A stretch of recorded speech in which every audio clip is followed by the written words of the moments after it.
How to fix mirror or inverted video call in WhatsApp.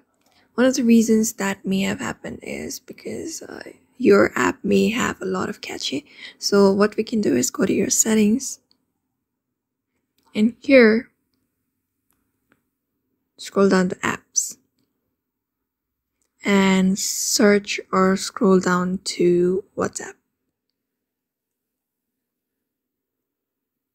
After that, tap on it